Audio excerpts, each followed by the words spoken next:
Tuisonga na mbeni kana namo Ayumbe ngwatanio ya Azimio-One Kenya matongoew'e ni ndongoi ya anini mbungeni ya Senate Stewart Madzayo na Seneta wa kaunti ya Kitui Enoch Kiio Wambua nimamwenda President William Ruto Etye Akenya Uekeo wandani nundu kila, meuweta Kutisya andu mokaa kwikia viasala kana kukuna utandithya vandi ya Kenya Kuma nthi sianza uneni wa ndongoi iwiuka itina wa President William Ruto kwiwa chumwa ainena ngalikoni sia western kukanya angangania ala meulikilila mawaliuku sektani ya sukali nilivyotiumanito niwe Josephine Koki.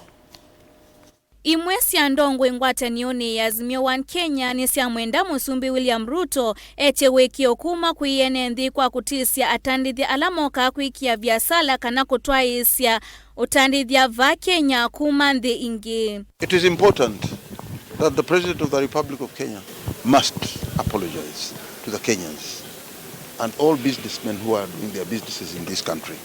Ndini wa umbano na ndiki mauweta mbungeni atongoi mbungeni mamutula muti Ruto kwa kila meuweta kutisya atandithya. It is quite disturbing to hear that a whole president threatening investors in Kenya by claiming that they be arrested, deported or taken to heaven. What message is the president sending to investors who are not explicitly supporting him? Does it mean that if your political views differ with the president, then you risk falling short of his wrath?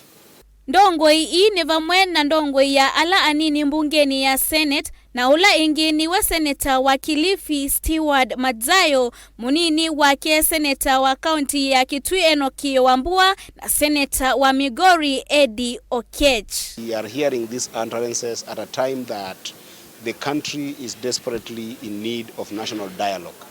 And this national dialogue that the president himself is championing together with Honorable Prime Minister Raila Amolo Odinga, at the core of this dialogue is economic issues. Economic issues that have bedeviled the country. So to hear a president attack a personality that is key on industries that are anchoring our economic capabilities as a country is unfortunate.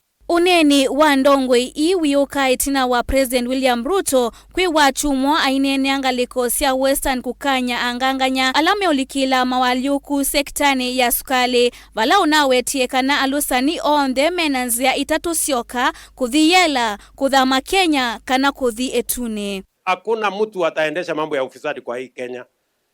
Wafisadi wote maneno yao ni tatu. Number 1, wahame Kenya. Number 2, waende jela.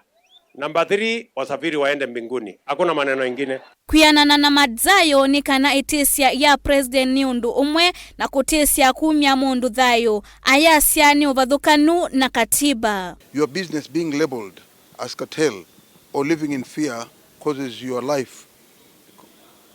life is being threatened. The president was out of line in stating that Mr. Rai be taken to heaven. And we all know what that means. Mr. Rai's family has had a long history of investments in Kenya, in edible oils, sugar and other products.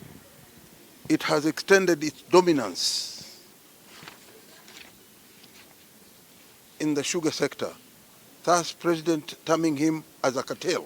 We shouldn't have a president who threatens people that don't agree with him on anything in public.